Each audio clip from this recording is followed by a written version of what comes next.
The evening was calm, and the city lights sparkled like tiny stars on the ground as she made her way to the airport. She had just finished a long series of meetings, where she had spoken about new investments, leadership, and the future of her company. For most people, a day like that would leave them exhausted, but for her, it was normal. She was a leader, a thinker, and a woman who had built her name in the business world with strength, intelligence, and endless determination. All she wanted now was to board her flight, sit back in her seat, and close her eyes for a few hours before another busy day began. The flight was supposed to be ordinary. It wasn't a luxury trip, just a simple commercial flight, because she often believed in staying connected with everyday life rather than surrounding herself with only private jets and limousines. To her, walking through a regular airport, standing in a line like everyone else, and sitting among ordinary passengers, reminded her of where she had come from and how hard she had worked to reach her success. She arrived at the airport dressed in her usual style, simple, elegant, yet powerful. Her clothes weren't flashy, but anyone who looked closely could sense her confidence. She carried herself like someone who knew exactly who she was and what she had achieved. With her boarding pass in hand, she passed through security without any trouble. She gave the staff a polite smile, the same smile she often wore in meetings. One that showed respect, but also held quiet authority. As she reached the gate, the waiting area was buzzing with the usual airport energy.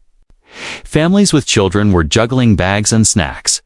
Business travelers were typing quickly on laptops, and tired tourists leaned against their suitcases. She found her seat, settled down, and glanced at her phone. A few important emails blinked on the screen, but she decided to ignore them for now. This was her time to rest, at least until the flight was in the air. Soon, boarding was announced. She stood up, collected her bag, and joined the line. When she entered the plane, she greeted the flight attendant with a soft smile before heading to her seat. She slid into her place by the window, placed her bag in the overhead bin, and exhaled with relief. Finally, the long day was almost over. She looked out at the runway lights, which stretched into the distance like glowing pathways to another chapter. For her, flying was always a moment to think. Up in the air, away from the ground, she often found peace and clarity.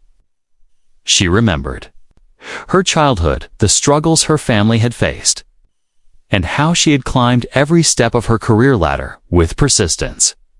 She thought about the employees she led now, the communities she supported through charity, and the global investments she managed. All of that responsibility weighed on her shoulders, but at this moment, she was just another passenger on a plane.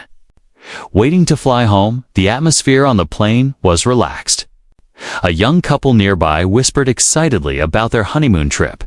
An elderly man in the aisle hummed softly as he adjusted his glasses, and a group of college students laughed about inside jokes only they understood. Everything felt normal, ordinary, and safe. She leaned back and closed her eyes, thinking she might even nap before takeoff. The soft buzz of passengers settling into their seats was almost comforting. She felt invisible in the best way possible. No one on this plane needed to know she was a CEO of a billion-dollar company. To them, she was simply another traveler, like everyone else. And that was exactly how she liked it. Little did she know, this ordinary flight would turn into one of the most extraordinary and shocking experiences of her life. What seemed like a peaceful evening journey was about to twist into a story that would shake not only her world, but also the entire airline industry at this moment. However, she couldn't imagine any of that. She reached for her seatbelt, buckled it with a click, and rested her head against the window. Outside, the engines hummed softly as the crew prepared for departure. To her, the night felt like a promise of quiet rest. She took a deep breath, completely unaware that before this flight even left the ground, her dignity would be tested in front of strangers. And the strength she carried inside would soon become the weapon that changed everything. The plane was almost ready to close its doors.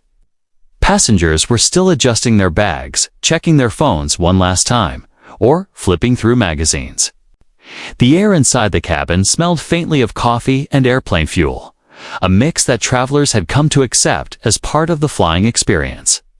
The CEO, sitting quietly by the window, tried to relax.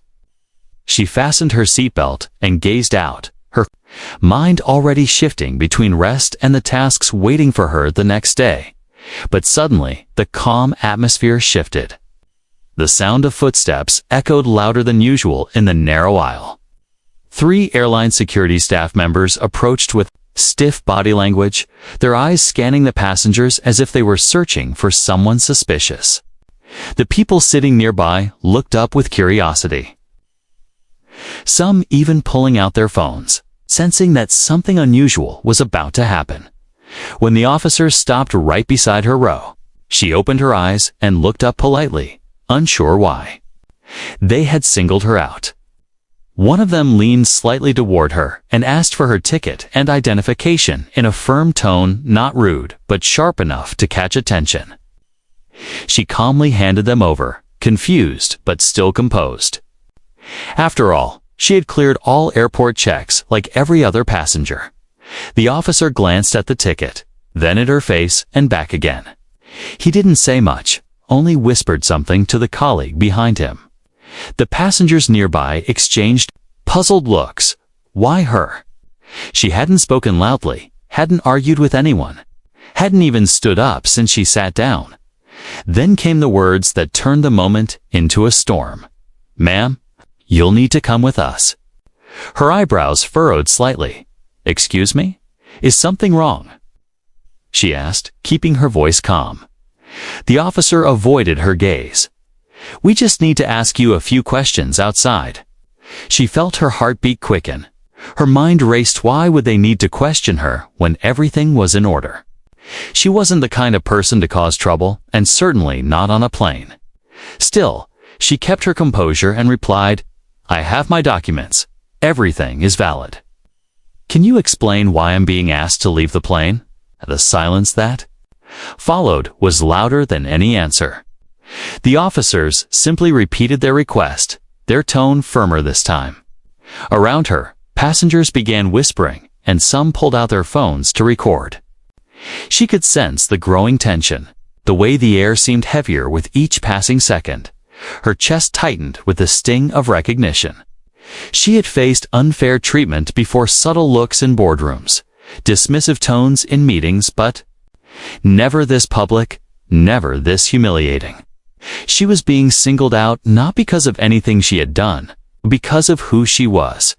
Trying one last time to reason, she said, "I've cleared security. I've done nothing wrong. If you have a concern, please explain it to me right here." But the officers didn't bend. Instead, one reached gently, yet firmly, for her arm. "Ma'am, please step out of your seat." The passengers around gasped. A few voices rose in protest. She didn't do anything. Someone said from behind. Another passenger added, "This is ridiculous. Why are you dragging her out?" Despite the voices, the officers pressed on. They didn't provide reasons. They didn't answer the growing wave of questions. They simply insisted, "You need to leave the plane now." Her mind spun, but her dignity remained intact. She refused to create a scene by shouting or crying. Instead, she rose slowly from her seat, her posture tall, her chin raised. But even in that moment of strength, the humiliation cut deep. Every pair of eyes in the cabin was on her. Some looked at her with sympathy, others with confusion, and a few with judgment. As though they believed she must have done something wrong to deserve this. One of the officers took her bag from the overhead compartment, almost as if to hurry her along. The students who had been laughing minutes earlier had gone completely silent, their phones now recording every second. The elderly man in the aisle shook his head in disbelief, muttering under his breath about injustice. She was led slowly down the aisle, the sound of her footsteps echoing against the stunned silence. Each step felt heavier than the last, like walking through quicksand. The whispers grew into murmurs, and murmurs into outrage. A woman near the front reached out and said, "Stay strong. We see what's happening." Asterisk, that small gesture of support gave her a flicker of strength. She didn't cry, she didn't shout, she didn't let them break her spirit. She walked with a quiet grace, even as security guided her off the plane, as the doors closed behind her. She could hear the muffled voices of passengers inside, many of them demanding explanations from the crew. But for her, the humiliation had already sunk deep. This wasn't just about being asked to leave a plane. It was about being treated like she didn't belong, about being stripped of dignity in front of strangers simply because of assumptions tied to her appearance. Outside, she stood in the bright glare of the terminal lights, her mind a storm of emotions. She was angry, hurt, and deeply insulted. But above all, she was determined. What had just happened would not be forgotten. And what they didn't know yet was who she truly was, the leader of a billion-dollar empire. A woman with the power to strike back in a way they could never imagine. The confrontation had begun. But it was only the beginning of a storm that would shake the very foundation of the airline. Asterisk, the doors of the airplane closed behind her with a thud that seemed louder than usual, like a wall being slammed shut between her and her dignity. She stood in the jet bridge, surrounded by officers whose faces showed no sympathy. They were calm, mechanical, as if this was just another routine task. For them, she was only a passenger to be removed. For her, it was something far heavier. It was humiliation. She could still hear the muffled voices of passengers inside. People questioning, recording, whispering in disbelief. Yet out here, she was alone. Her heart pounded, but her face remained still. Years of being a CEO had taught her one thing: never let the world see you break. But inside, she felt the sting. Why me? What had I done? Why was I singled out like this, treated like I didn't belong? As she was escorted through the terminal, the humiliation deepened. Dozens of waiting passengers stared at her, some curious, some judgmental, and others silently supportive. But in moments like this, support felt like a weak shadow compared to the weight of judgment. A woman holding a toddler clutched her child closer, as though the CEO were dangerous. A man in a suit raised his eyebrows, whispering to someone beside him. Phones were raised again, recording every step of her walk of shame. She felt as though she were on trial without a crime. The officers gave no explanation. They didn't accuse her of anything, but they didn't clear her name either. They just guided her forward with clipped instructions: this way. Keep walking. Please step aside. Their voices were professional, but their silence screamed louder than words. It said, "You don't belong here. You are a problem." When she reached the seating area of the terminal, she was asked to wait. The officers stood nearby, their arms crossed, creating an invisible wall around her. The more people stared, the more she realized how public this humiliation was. She was not in a closed office, not in a private space where misunderstandings could be solved quietly. No, this was happening in front of strangers, in front of cameras, in front of the world. She thought of her family. What if someone who knew her saw this video online before she could even explain? What if her employees, the thousands who looked up to her as a symbol of strength, saw her being dragged off a plane like a criminal? For a moment, her chest tightened with a mix of fear and anger. But then she remembered, strength is not about avoiding pain. It's about standing tall while carrying it. Passengers in the terminal began murmuring. Some recognized her, their eyes widening as they whispered her name. Others had no idea who she was, but judged her anyway, convinced that if she had been removed from a plane, she must have done something wrong. This is how public humiliation works. Doesn't wait for facts. Writes its own story on people's faces before truth even arrives. A man in his 40s approached cautiously. "Miss, I saw everything. You didn't do anything wrong. I recorded it, and I'll share it if you want." His voice was kind, almost apologetic. She looked at him and nodded with gratitude. Even a small gesture of solidarity mattered in moments like this. But for every person who offered kindness, there were 5 who stared as if she carried guilt. She noticed a group of teenagers pointing at her, laughing quietly, probably guessing wild stories about why she had been removed. She sat still, her back straight, her eyes forward, refusing to give them the satisfaction of seeing her break. Minutes felt like hours. The officers whispered into their radios, then returned to their positions without ever giving her a reason. The silence was worse than accusations. At least if they had accused her, she could defend herself. But silence left her powerless, painted as guilty by default. This was not just humiliation, was erasure.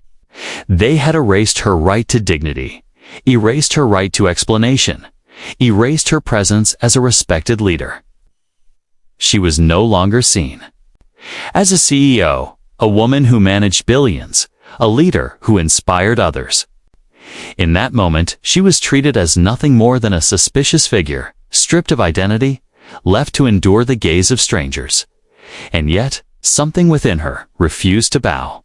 As she sat there, she realized this was not only her humiliation, it was a mirror of every injustice faced by people who had been judged not by their actions, but by their appearance. She was feeling the weight of history, the weight of every whispered assumption, every unfair treatment, every silent punishment people like her had endured. One of the officers finally stepped closer. His tone was flat. "You won't be flying on this airline tonight," her lips pressed into a thin line. She wanted to ask why again, but she already knew the answer. There was no real reason. They had decided. Their silence spoke volumes. The humiliation was complete. She had been dragged out of her seat in front of strangers, treated as a threat without evidence, forced to sit under the judgmental eyes of an entire terminal, and now denied the right to travel. But as the humiliation pressed on her like a heavy weight, something else stirred inside Rez. They had taken her dignity in public, but they had no idea who they had humiliated. They had no idea that the woman sitting quietly before them was not just a passenger, but a powerhouse, someone with the resources to fight back in ways they couldn't imagine. Her humiliation would not end here.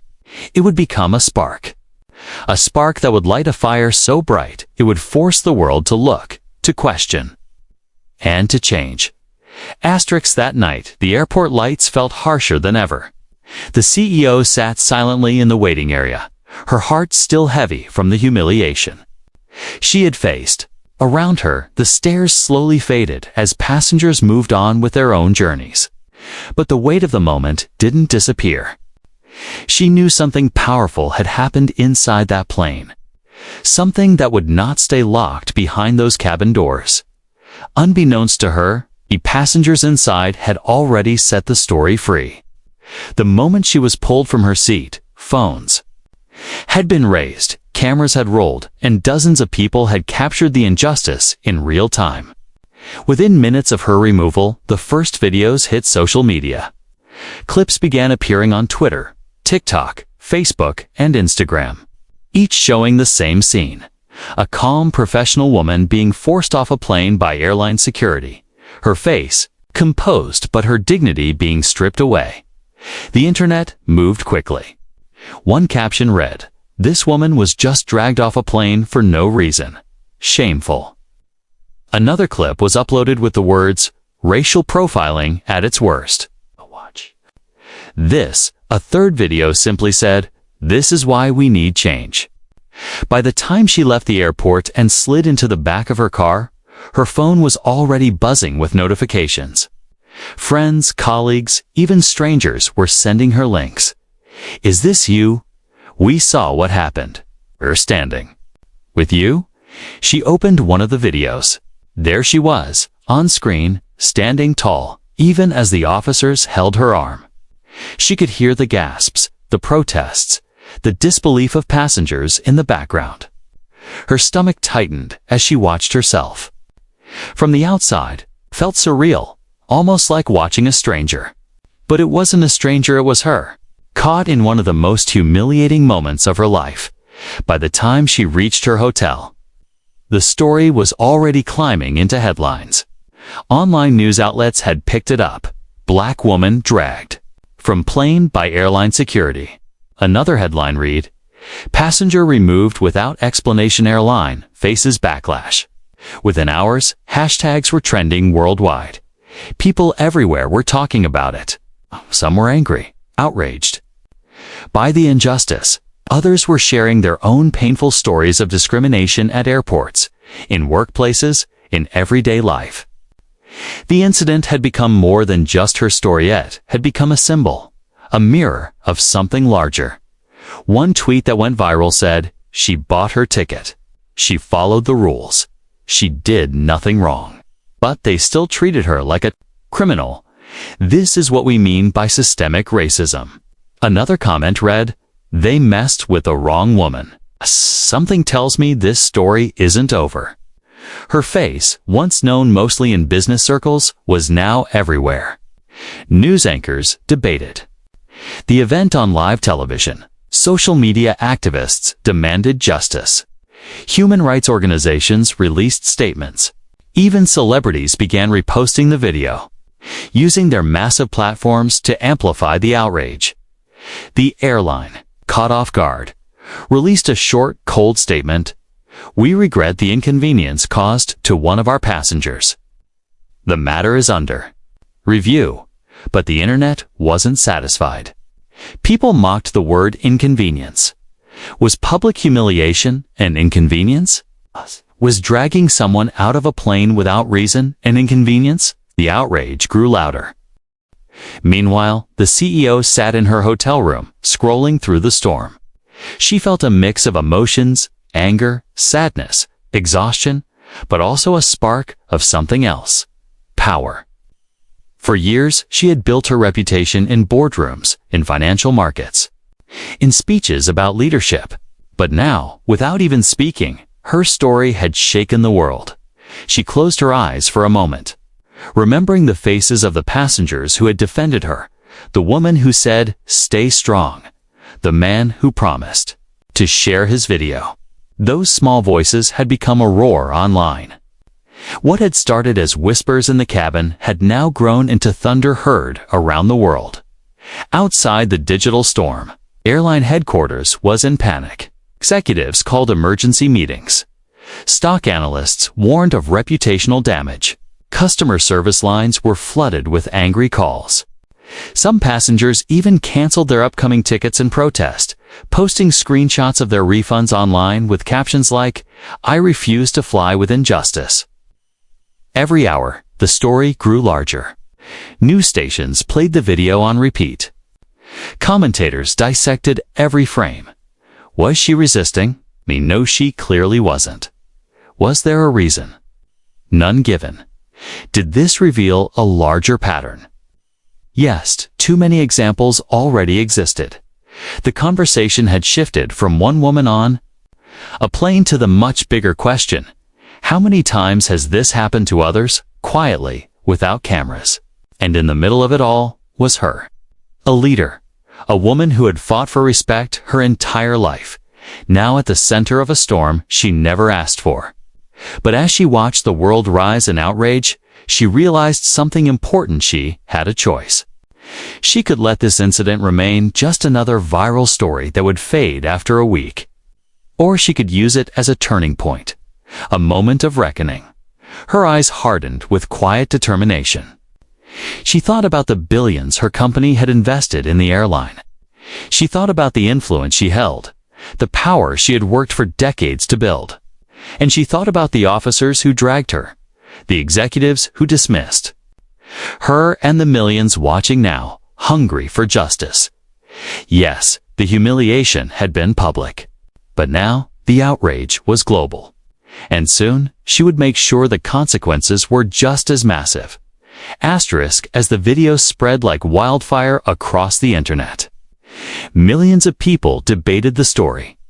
To most viewers, she was just a passenger. A symbol of injustice. The world didn't know her name yet. She was a mystery woman, captured in grainy phone recordings. Her dignity attacked, but her strength unshaken. People defended her, demanded justice for her, and sympathized with her. But none of them realized that behind the calm face being dragged off that plane was someone with unimaginable power. That night, journalists scrambled to uncover her identity. Who was she? Where was she from? Why hadn't the airline released a reason for removing her? At first, reporters assumed she was just another professional traveler. Maybe a businesswoman, perhaps a lawyer, or a community leader. But when her name finally came out, the world gasped. She was not just another passenger.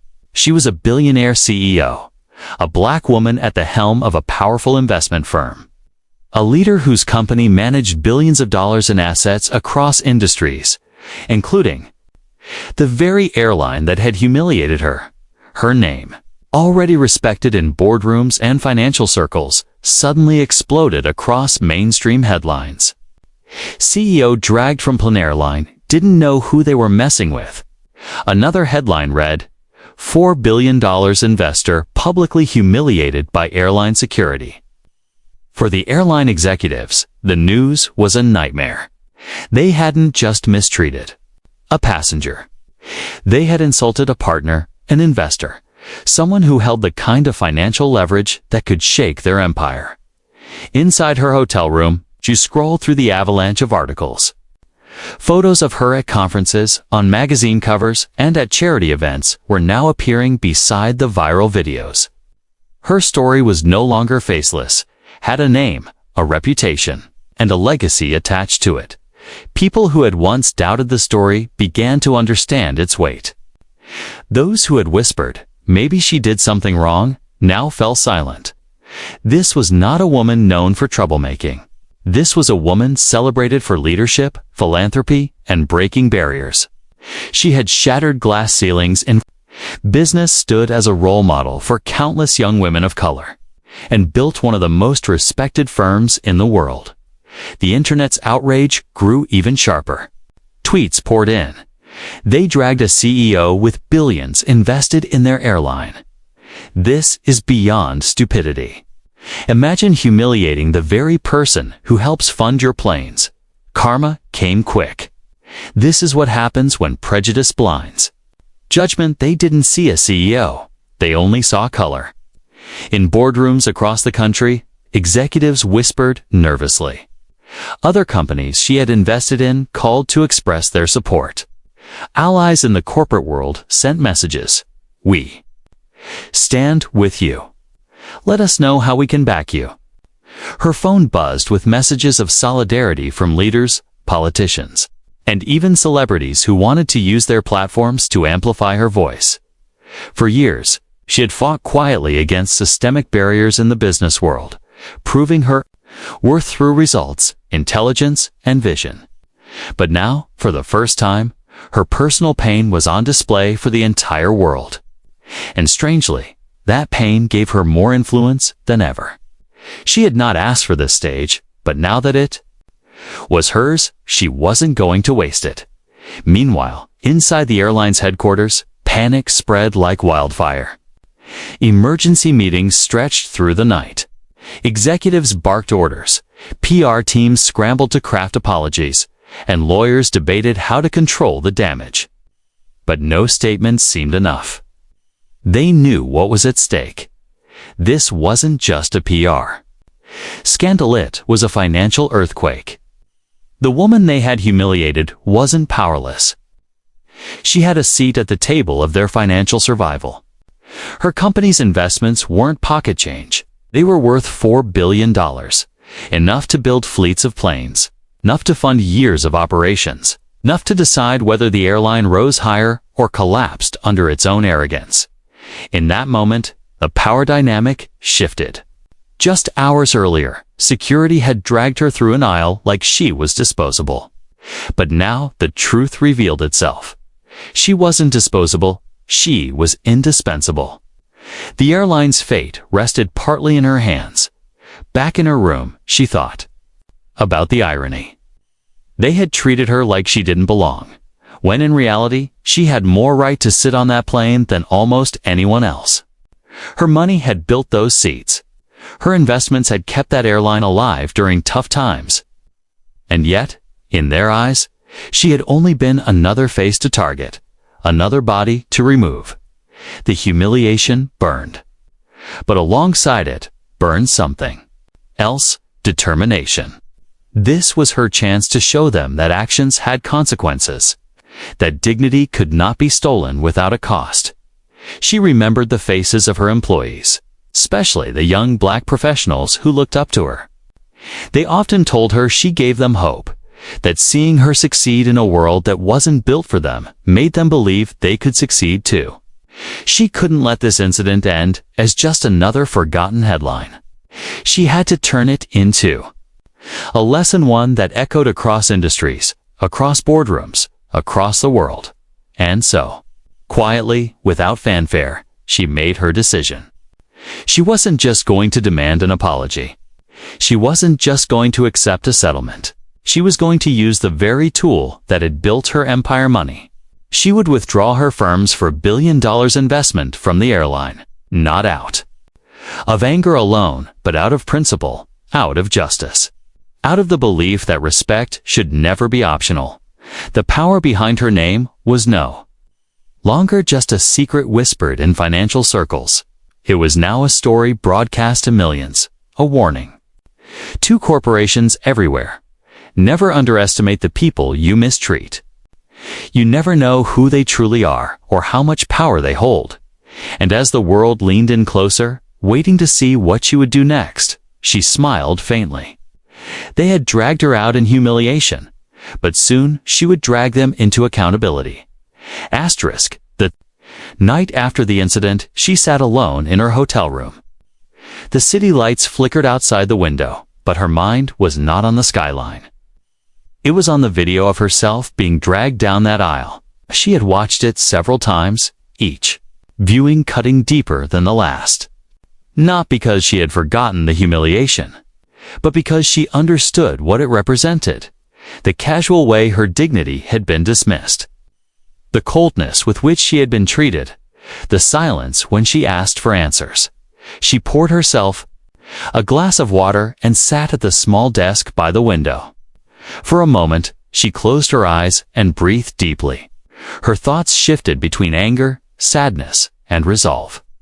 She could feel the weight of expectation pressing on her shoulders, not just from herself, but from the countless strangers who now looked to her as a symbol of resistance. The internet had turned her humiliation into a movement.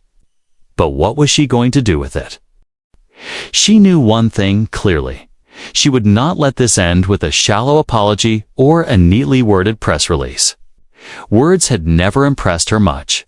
Results were what mattered. And she had the power to deliver results in the one language corporations never failed to understand: money. She reached for her phone and dialed a number.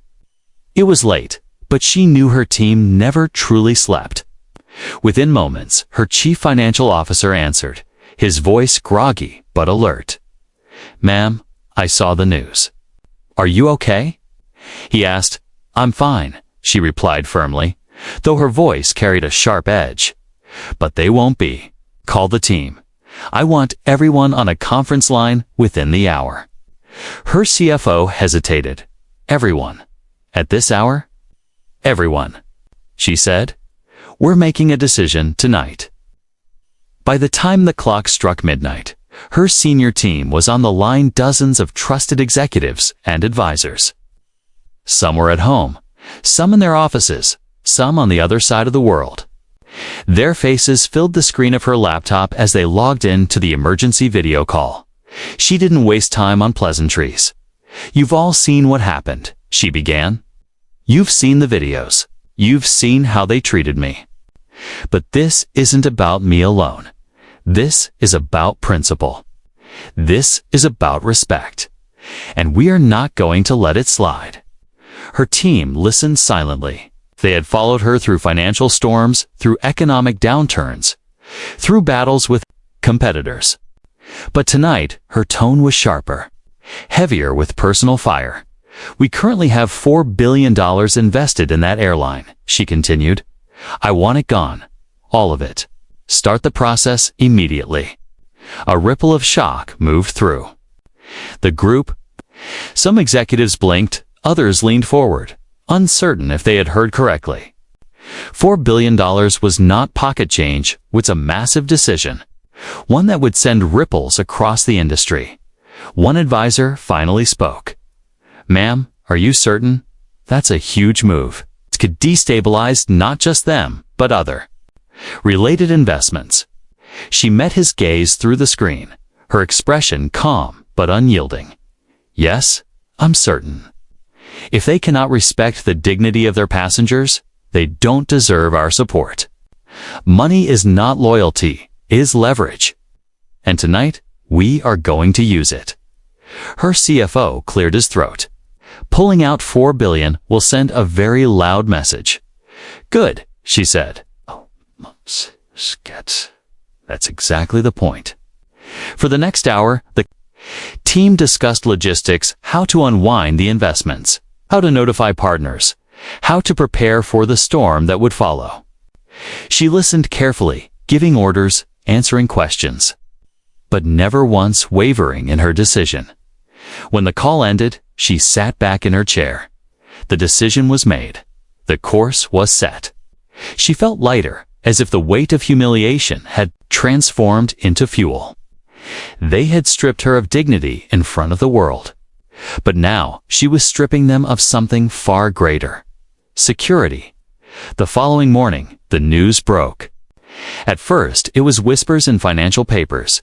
Major investor reconsidering position in Airline. Then, within hours, the truth exploded across headlines. Black CEO pulls $4 billion investment. After humiliation by Airline, the shockwaves were immediate. The airline's stock price began to dip before noon. Analysts went live on television, their voices urgent. This is unprecedented. Losing an investor of this size is not just about money. It's about reputation, stability, and trust. The airline scrambled to respond. Their executives issued a second apology, this time longer and more carefully worded. We deeply regret the events that occurred. We value all our passengers and partners. We are committed to investigating the incident fully. But it was too late. The damage was done. Social media exploded with celebration. People who had been outraged at her humiliation now cheered her decision. This is how you fight back. One tweet read. Another went viral. They dragged her off a plane. She dragged $4 billion out of their pockets. Power. The story transformed from one of humiliation to one of empowerment. She was no longer just the victim of injustice. She was the woman who turned her pain into action. It reminded the world that dignity had a price, and it was higher than any airline could afford. Behind the scenes, shareholders panicked. Calls flooded into the airline's headquarters. Questions piled up. How could this happen? What are you doing to stop the fallout? How will we recover? Their CEO faced pressure from every direction. Investors wanted answers. The media wanted accountability. And the public demanded change. But while the airline struggled, she carried on with quiet strength. She didn't gloat. She didn't celebrate. For her, this wasn't about revenge. It was about justice. It was about making sure no one else would ever be treated the way she had been, without consequences. That night, as she looked at her phone again, she saw messages from people all over the world. Strangers thanked her for standing up. Young professionals said she inspired them. Families said they felt seen through her courage. Her story had become more than personal. It had become a rallying cry. She leaned back in her chair, a faint smile on her lips. They had dragged her out of a plane in humiliation. But now, she had dragged them into a storm of their own making. And this was only the beginning. The morning after her announcement. The airline's headquarters buzzed with a nervous energy that bordered on chaos. What was once a well-oiled corporate machine, with executives sipping coffee and calmly reviewing schedules, had turned into a battlefield of panic. Phones rang without pause. Emails flooded inboxes faster than they could be answered. Board members demanded emergency meetings. By 9 a.m., the airline's stock price had already slipped sharply. By noon, it was tumbling. Shareholders, once confident in the company's long-term stability, were now restless and furious. They had all read the headlines. Black CEO pulls $4 billion in funding after being dragged from plane. And they knew what that meant. This wasn't just a minor incident. This was a financial earthquake. And the aftershocks would be felt for years. Inside a glass-walled conference room on the top floor, the airline's senior leadership sat stiffly around a polished wooden table. Their CEO, a man used to commanding respect, now looked pale and tense. A giant screen on the wall displayed news anchors dissecting the scandal in real time. One analyst's words echoed in the room like a curse. This is not just about racial profiling. It is about corporate negligence, reputation failure, and the arrogance of power. The airline is in deep crisis. The chief financial officer shifted uncomfortably. We've lost nearly $500 million in market value in less than a day, he said grimly. And that's just the beginning. If more investors follow her lead, we could lose billions more. The chief of public relations spoke next, her voice strained. Social media outrage hasn't slowed down. Every time we release a statement, it gets torn apart. People don't want apologies, they want accountability. And right now, they see us as the enemy. Another executive slammed his hand on the table. Do you realize who she is? Do you realize what she represents? We didn't just mistreat a passenger. We insulted one of the most powerful women in business, a woman who funded us. The optics couldn't be worse. The CEO rubbed his temples, his voice low. We underestimated her. We saw her as just another passenger. And now the entire world sees us as a symbol of everything wrong with corporate culture.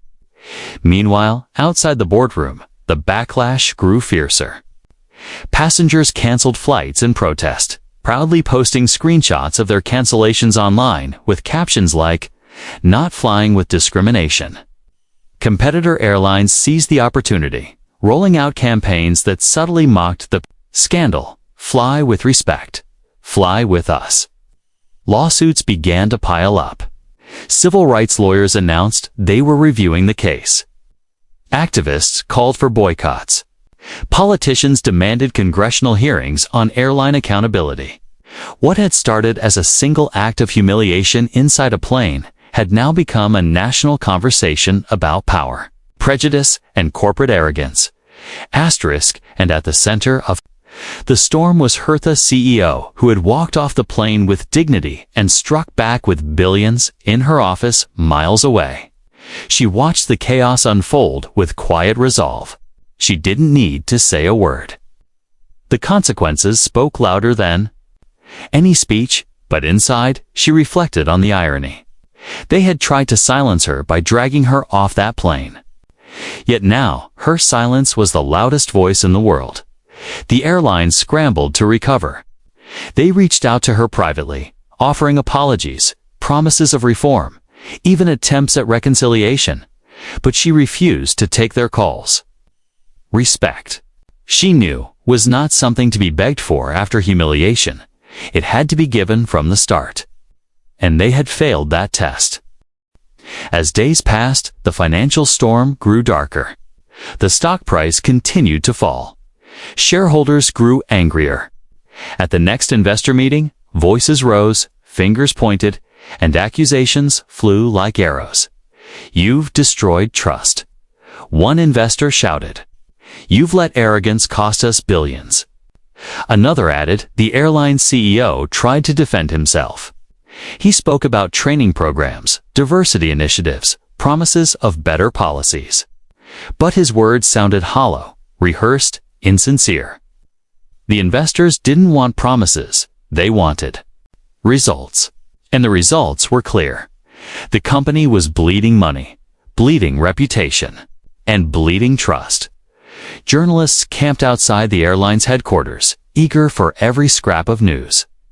Employees inside whispered about layoffs, budget cuts, and collapsing morale. Flight attendants feared angry passengers. Ground staff faced insults at airports. The entire organization was paying for the mistake of a few security officers and the arrogance of leadership that refused to act quickly. Meanwhile, her story continued to inspire millions. News outlets shifted their framing. She was no longer the victim dragged from a plane. She was the CEO who fought back. Articles praised her courage, her calmness, and her brilliant use of power. Young women wrote to her, saying she had given them hope. Parents told their children about her story as a lesson in dignity and strength. She had become more than a business leader. She had become a symbol, and the airline had become a warning. One commentator summed it up best on live television. This isn't just corporate reckoning. This is a reminder that money follows respect. You cannot humiliate your own investors, your own customers, and expect to survive unscathed. Inside the crumbling walls of the airline's reputation, executives finally realized the truth. They had lost more than $4 billion. They had lost trust, respect, and the loyalty of millions. And all of it could be traced back to that single moment on a plane when they chose arrogance over humanity. For the CEO, they humiliated. This was not about revenge. It was about justice. She didn't need to shout. She didn't need to fight. With words, she had made her bold decision. And now the world was watching the consequences unfold. And as the airline drowned in its reckoning, she stood taller than ever, proof that dignity once taken could rise again. Stronger, louder, and more powerful than money itself. Weeks had passed since that night on the plane, yet the story refused to fade. What many thought would be just another headline had instead grown into something larger, something unforgettable. The image of her being dragged out of her seat had been shared millions of times. But more powerful than the image was what followed her decision to pull $4 billion from the airline. Her refusal to stay silent, her courage to turn pain into action now. She wasn't just a CEO. She had become a movement. Universities invited her to speak about leadership and dignity. Activists held up her story as proof that justice could be demanded not only with words, but with action. Business schools analyzed her decision as a case study in corporate accountability, showing how influence could reshape entire industries. But for her, the legacy wasn't about fame. It wasn't about being praised as a hero. It was about making sure what happened to her never happened again to anyone. She began by funding new initiatives that were focused on fair treatment in travel and transportation. Her foundation announced grants for research into racial profiling, support programs for victims of discrimination, and scholarships for young leaders determined to create a more equal world. She gave speeches not as a victim, but as a builder of change. Her voice was steady, her words simple but powerful. Respect cannot be optional. It must be the foundation of every system, every business, every society. Meanwhile, the airline continued to crumble under the weight of its own reckoning. Executives were forced out. Policies were rewritten. Diversity and inclusion programs that once sat dusty on paper were suddenly at the center of their survival strategy. Airports across the country rolled out new training programs for staff. Other airlines, afraid of facing a similar fate, rushed to improve their policies. What had begun as humiliation for one woman had sparked reforms across an entire industry. But the real legacy stretched far beyond airplanes and airports. Her story became a reminder to corporations everywhere that power does not flow only from the top down. It flows from every customer, every employee, every person who gives their trust to a brand. Respect, she had shown, was not just a moral duty, it was good business. Companies that ignored it did so at their own peril. Young professionals, especially women of color, saw her as living proof that dignity could not only survive injustice, but rise stronger from it. She fought back with the tools she had. One young woman said in an interview, "She didn't throw punches, she didn't shout, she used her influence. And that makes me believe I can use mine, too." Even in homes far from boardrooms, her story became a lesson. Parents told their children about the CEO who refused to bow to humiliation. Teachers used her story to discuss courage and resilience. Community leaders drew inspiration from her strength, reminding people that standing tall in moments of pain could create ripples that changed the world in private. She reflected often on what had happened. The memory of being dragged from her seat still stung. No amount of money, no amount of power could erase that pain. But she had learned something in that moment. Humiliation can be transformed. It can be turned into fuel, into action, into a fire that lights the way for others. And she was determined that her legacy would not be the story of being dragged off a plane. It would be the story of how she turned that moment into change. One evening, months later, she stood at a podium before a packed auditorium. Thousands had come to hear her speak. Cameras flashed, reporters scribbled notes, but she didn't focus on them. She focused on the young faces in the crowd, the students, the dreamers, the ones who still wondered if they belonged in a world that often told them otherwise. She told them, in a steady voice, they tried to take my dignity. They tried to treat me as if I didn't belong. But I learned something that night. Dignity cannot be taken, it can only be surrendered. And I refused to surrender mine. That is why we are here today. Not to remember humiliation, but to remember what came after: the stand, the decision, the change. The crowd rose in thunderous applause, but she didn't smile for the cameras. She smiled for herself, for the girl she once was, who had faced doubt and barriers, for the woman she had become, and for the legacy she was leaving behind. Her humiliation had been public. Her pain had been public. But so was her triumph. The airline's downfall was not her true victory. Her true victory was improving that one voice. One act of courage, one refusal to bow, could shake the world and rebuild it with stronger foundations. And so her story was written not as a tale of disgrace, but as a legend of resilience. She would always be remembered as the CEO who pulled $4 billion from an airline that disrespected her. But more importantly, she would be remembered as the woman who taught the world that respect is priceless. Her legacy was no longer about money, or business, or even leadership alone. Her legacy was about change. Her legacy was about reminding the world that every person deserves dignity, no matter who they are, where they sit, or what color their skin may be. And that legacy would live on long after the headlines faded. Long after the airline rebuilt, long after the storm of outrage calmed, because history does not remember the ones who caused humiliation. History remembers the ones who turned it into power.